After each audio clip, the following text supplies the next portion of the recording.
Juliano, os seus textos são muito bem recebidos no mundo evangélico, né, como já disse, tudo assim, que você captou algumas coisas boas acontecendo, né?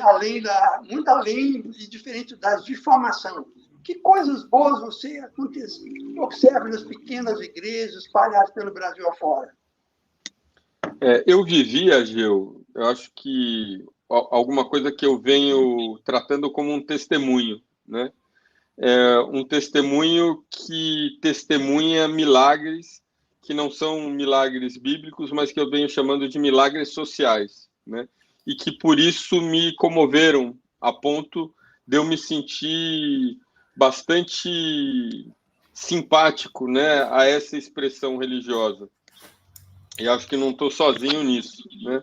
O primeiro desses milagres, da maneira como ele aconteceu, tem a ver com violência doméstica, né? É um tema amplo, muito discutido. Certamente existe violência doméstica para além da violência física. Certamente existe, inclusive, violência física em lares evangélicos. Mas se você posicionar essa questão da violência doméstica dentro do mundo popular, ele não é uma questão da religião, ele é uma questão desse caldo cultural, enfim, de muitos anos, de separações muito radicais entre qual é o papel do homem e qual que é o papel da mulher, né? E que, com muita frequência, nós, durante esse período de 18 meses, experimentamos ali, por conta de situações que aconteciam nas vizinhanças e que se traduziam em espancamentos relacionados ao consumo do álcool que duravam horas.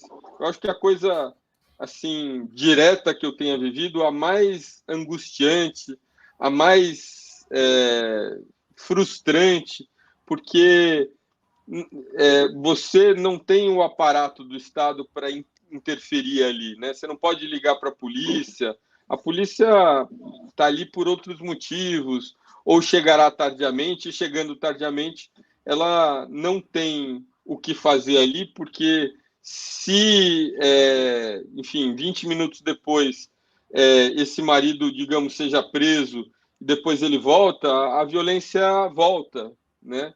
Então, o primeiro momento em que isso me tocou foi com relação à interrupção da violência relacionada ao consumo do álcool, né? Para mim, um milagre, um primeiro milagre, né? O segundo foi observar a relação do crente com livros, né?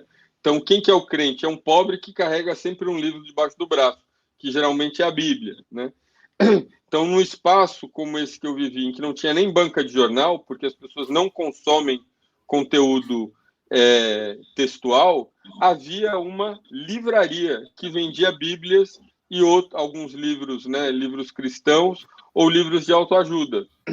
Então, para mim, isso é um milagre, né? Esse milagre da escolarização, da alfabetização que acontece de maneira indireta ou direta, né? Tem muitas igrejas dentro desses espaços periféricos que oferecem, de fato, educação à noite para adultos. Então, esse é o segundo milagre. Tanto que, nesse bairro que eu vivi, a maior parte dos estudantes que seguiam para curso superior eram evangélicos. Segundo milagre.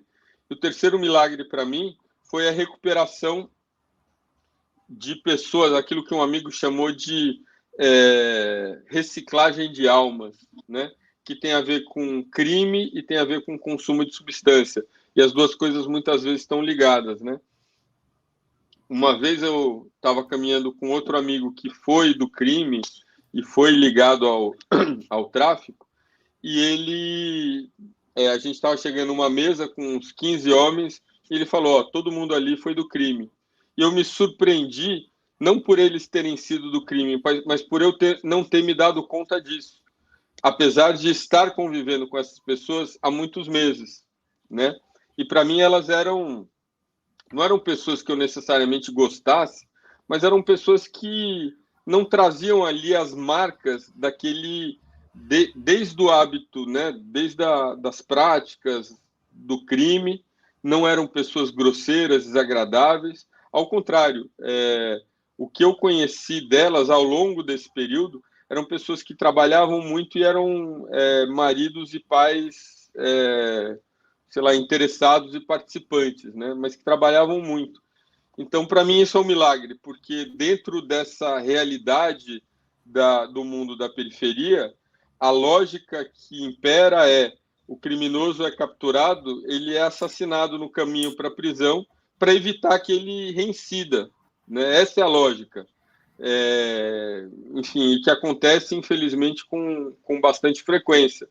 E o fato dessas pessoas não só abrirem mão dessas, conseguirem abrir mão de práticas, de hábitos, de maneiras de ver o mundo e se reinserirem na sociedade dessa forma, para mim é um milagre também. Então foram esses 3 milagres que, para mim, me tocaram particularmente para passar a dar esses testemunhos, né?